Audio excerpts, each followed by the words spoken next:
ओम शांति।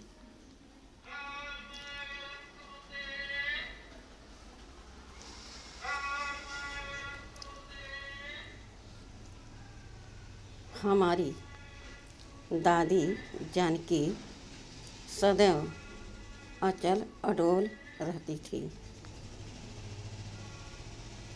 शुरू से ही दादी जानकी को तन की कुछ न कुछ व्याधि चलती रहती थी। उन्होंने एक बार बाबा से कहा कि सब लोग इतनी सेवा कर रहे हैं, मैं तो कर नहीं पाती। बाबा ने कहा कि तुम मधुबन में हो और बहुत कुमारियाँ भी रहती हैं, तुम उनकी ट्रेनिंग कराओ।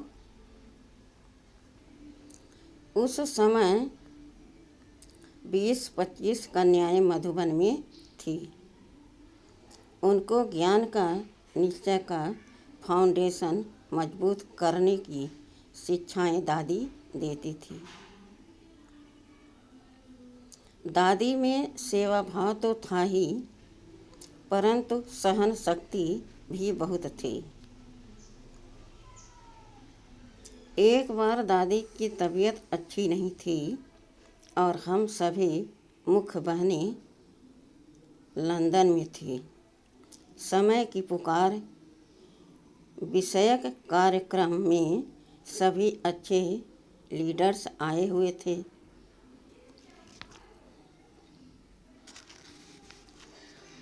और डायलॉग चल रहा था। तभी दादी की अधिक तबीयत खराब हुई।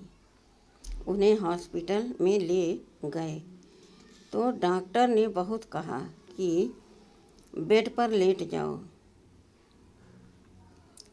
तो भी दादी बेड पर लेटी नहीं, बैठी रही और शाम को 4-5 बजे कहा, मुझे वापस घर जाना है। इस प्रकार दादी में सेवा भाव तो था ही, परंतु सहन शक्ति भी बहुत थी। शरीर की कैसी भी परिस्थिति होती थी, पर दादी सदा अचल अडोल रहती थी और ठीक भी हो जाती थी।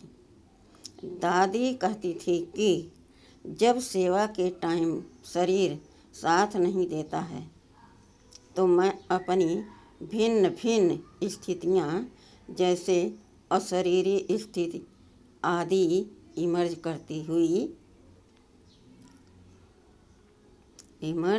करते हूँ। एक बार दादी ने कहा कि मुझ में हाथ हिलाने की भी ताकत नहीं थी, फिर भी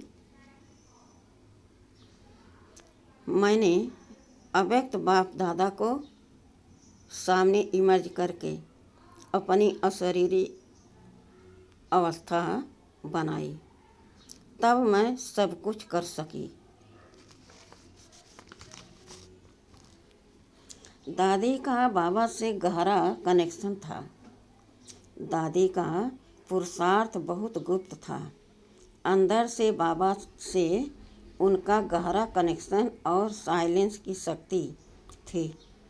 दादी को कुछ सुनाइए, कुछ पूछिए तो दादी अंदर बाबा के पास साइलेंस में जाकर फिर उत्तर देती थी। एक बार दादी को काफ़ी खांसी थी। डॉक्टर ने कहा कि आप इन्हें राय दो कि ये ज़्यादा बात न करें।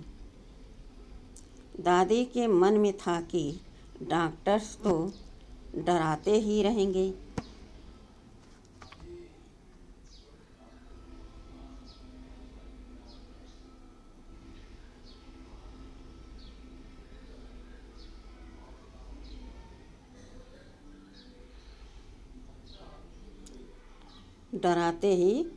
लेकिन मैं नहीं डरती। फिर भी किसी ने कहा कि दादी आप कम बोल सकते हैं। दादी ने कहा मैं तो साइलेंस में ही रहती हूँ। आप लोगों को लगता है कि मैं बोल रही हूँ। दादी साइलेंस और आवाज़ का बैलेंस रखती थी। दादी को ट्रैवल करना बहुत अच्छा लगता था। हम लोग जब ट्रैवल करते तो 11-12 बजे पहुँचते। शाम का प्रोग्राम किया, सवेरे की क्लास की, फिर फ्लाइट ले ली। ऐसे करते हुए एक एक दिन रुकते हुए 10-12 शहरों में जाते थे। एक मिनिस्टर बहन कनाडा में ज्ञान में आती थी। उसने एक बार कहा, आप लोग पार्लियामेंट में आइए। हम गए। उसने 10-12 10-12 मिनिस्टर्स को कमरे में बुलाया और सबको 2-2 मिनट मिलना था। जैसे ही कोई सामने आता, दादी मुस्कुराते हुए साइलेंस में दृष्टि देती और फिर 1-2 मिनट बोलती थी। वे आत्माएं कहती कि आप कैसे एक्यूरेट वही बात कह रहे हो जिसकी हमें आवश्यकता है। तो दादी ऊपर की ओर इशारा करती और फिर से साइलेंस में चली जाती थी।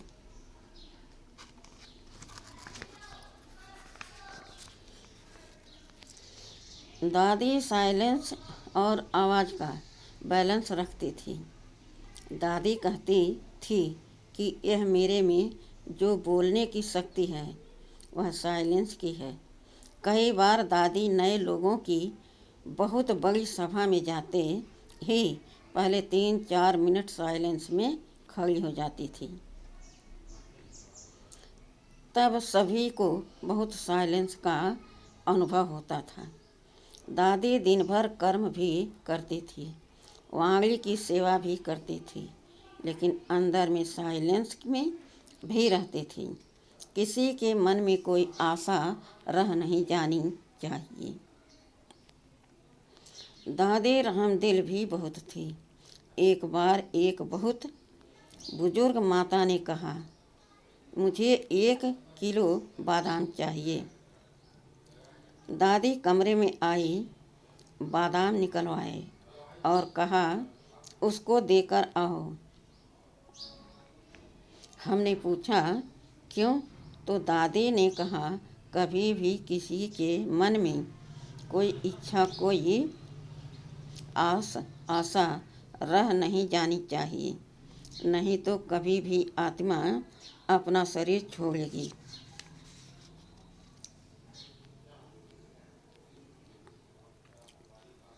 तो वह अधूरी आशा बनी रहेगी।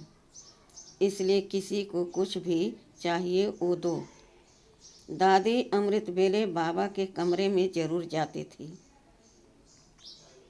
दादी कर्मयोगी थी।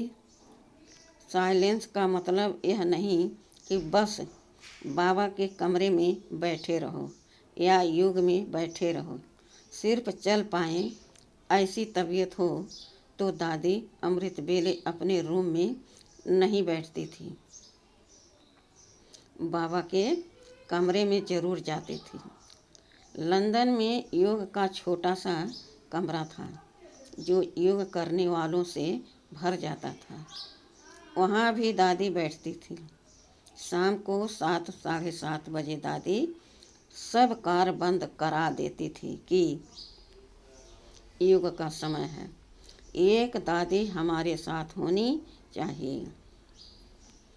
सन 1972 में जब मैं और डॉक्टर निर्मला लंदन में कोर्स कराते थे तो 2-3 दिन तक तो लोग आते थे और जैसे ही सृष्टि चक्र का ज्ञान शुरू करते थे वे भाग जाते थे।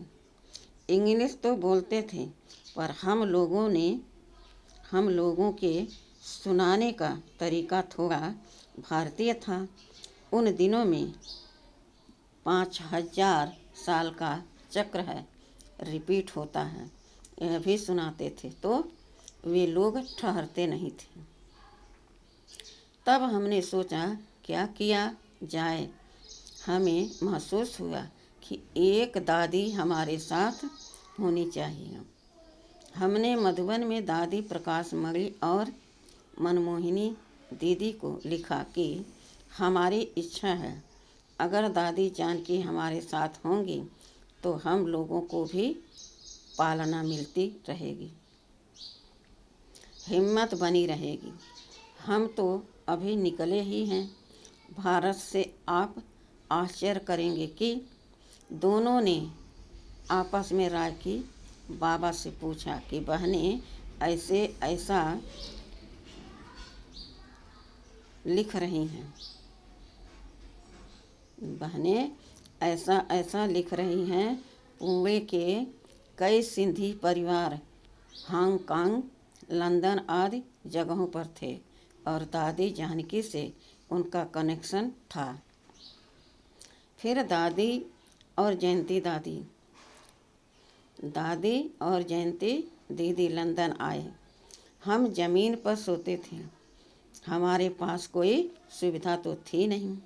थोड़े से पैसे थे। 2 छोटे कमरे और 1 किचन वाला स्थान किराए पर लिया था ताकि दादी आए तो उन्हें थोड़ी सुविधा दे सके। एक छोटे से कमरे में डॉक्टर निर्मला, बहन जयंती बहन और हम तीनों नीचे ज़मीन पर सोते थे। उन दिनों बड़ी गद्दी पर बैठ योग कराते थे। तो सोचा एक अच्छा सुकून ले लेते हैं और दादी के लिए बेड बना देते हैं। सोचा एक अच्छा कुशन ले लेते हैं और दादी के लिए बेड बना देते हैं। तो दादी वहाँ सोती थी।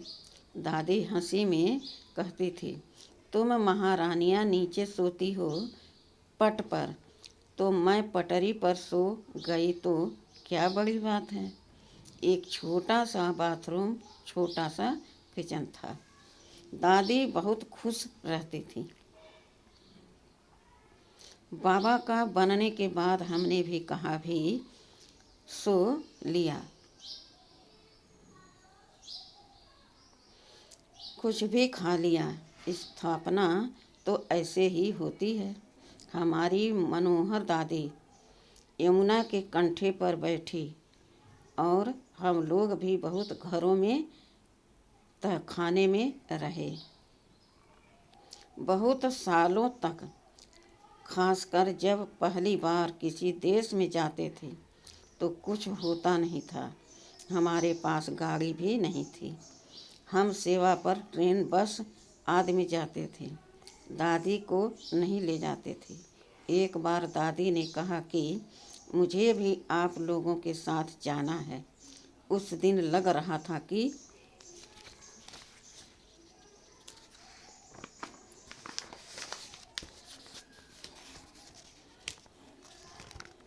आज तो दादी को हमारे साथ आना ही है। बस में चढ़ना तो मुश्किल होता है। दादी बोली, कोई बात नहीं, आप लोग मुझे उठाकर चढ़ा देना। दादी हल्की थी तो उनको दोनों हाथों से उठाकर बस में बिठा देते थे। फिर सोचा दादी के पास जूता भी होना चाहिए, कोट भी होना चाहिए। इतनी सर्दी है। अब इतना छोटा पैर, उनके माप का जूता भी न मिले। हमने बोला, दादी यह तो आपको इंडिया से मंगवाना पड़ेगा। फिर जूता मिल गया, कोट भी मिल गया। दादी को भी यह सब कोई त्याग नहीं लगता था। बहुत खुश रहती थी। दादी भोजन बहुत अच्छा बनाती थी। जब भी हमको भाषण करने के लिए जाना होता तो दादी हमारे साथ जरूर जाती थी। कहती थी, तुम लोग बोलना, मैं सकाश दूंगी। आत्माओं को जब हम कार में बैठते थे तो कहती थी, भाषण वाले टॉपिक पर हर एक अपनी अपनी पॉइंट सुनाओ। फिर खुद भी सुनाती थी। तो देखिए हम हर एक के पास कितनी पॉइंट हो जाती थी। पुनर्जन्म के ऊपर, दुख सुख पर, स्वर्ग क्या है, किस तरह से हम उनको समझाएं। इस तरह दादी हमारी साथी बन गई थी। दादी भोजन बहुत अच्छा बनाती थी। विदेश जाने का मतलब है खाना बनाना आना चाहिए। जहाँ सोने को मिले, जैसा मिले उससे संतुष्ट रहना चाहिए। दादी को हर एक चीज़ परफेक्ट चाहिए होती थी। जिस दिन दादी हमको कह दे कि आज सब्जी बिल्कुल परफेक्ट है, तो हम बहुत खुश होते थे, क्योंकि दादी हमेशा कहती थी कि थोड़ा नमक और होता तो अच्छा था, थोड़ा कलर और होता तो अच्छा था। बाबा से पूछो, बाबा कैसे सेवा बढ़ाएं? पहले तो दादी ही सब कुछ करती थी, हम थोड़ा बहुत मदद करते थे। जब हम सब सेवा से वापस आते थे तो दादी खाना बनाकर बैठी होती थी। जब हम लंच में भोग लगाते थे तो दादी मुझे कहती थी कि जाओ बाबा से पूछो, बाबा कैसे सेवा बढ़ाए। जब हम कोर्स कराते तो दादी कहती थी कोर्स कराने के बाद आत्माओं को मेरे पास लाओ। हम सोचते थे दादी क्या करेगी। दादी उन्हें दृष्टि देती थी। मोरनी बहन लार्ली, चार्ली भाई, केन भाई को हम लोगों ने कोर्स कराया और दादी उन्हें योग का अनुभव कराती थी। उस अनुभव से वे बाबा के बच्चे बने। ऐसे दादी ने अपनी सेवा ढूंढ ली। जिसकी जो भावना है यज्ञ के प्रति उसे वो करने दो। दादी कहती थी जिसकी जो भावना है यज्ञ के प्रति उसे वो करने दो। कोई कुछ लाता था, कोई कुछ लाता था। एक माता दूध लाती थी, हमारे पास दूध बहुत हो गया। हमने कहा दादी हम उसको बोल दें तो कहाँ, जो कोई कुछ लाता है वह लाता रहे, जिसमें जो भावना है उसको वह करने दो। दादी हर एक में योग्यताएं देखती थी। विदेश में अभी तक भी सफाई खुद करनी होती है। वहाँ पर कोई झाड़ू पोछा करने वाला नहीं होता है। वहाँ का पोछा भी अच्छा होता है, हाथ खराब नहीं होते थे। बाहर की सफाई भी हम खुद करते थे। दादी अकेली होती थी तो सारी सफाई कर देती थी। शुरू में मधुबन यज्ञ में हर एक ने हर प्रकार की सेवा की। उन दिनों लकड़ी के बड़े बड़े चूल्हे थे और एक पार्टी में 70-80 लोग तो होते ही थे। ब्रेकफास्ट लंच बनाते थे। इस तरह हम लोगों ने सब कुछ सीखा। शुरू में जब सेवा शुरू हुई तो सच्ची सेवा यह होती थी कि हमारे स्वरूप से दूसरे में भावना पैदा हो और वे सेवा के सहयोगी बने। दादी जानकी तो हर एक में योग्यताएं देखती और उन्हें प्रोत्साहन देती थी। मैं कहती थी कि दादी मैंने तो यह कभी किया ही नहीं है। दादी कहती थी तुम कर सकती हो, तुमको करना थोड़े ही है, जो कर रहे हैं उन्हें सहयोग देना है। दादी त्याग, तपस्या, सेवा सब में परफेक्ट थी। दादी के कमरे में एक भी सामान इधर उधर नहीं मिलता था। उनका रुमाल, उनकी शाल सब सुव्यवस्थित रहता था। सच्चाई सफाई के साथ व्यवस्था में भी पूर्ण थी। हर बड़ी यात्रा छोटे कदमों से ही शुरू होती है।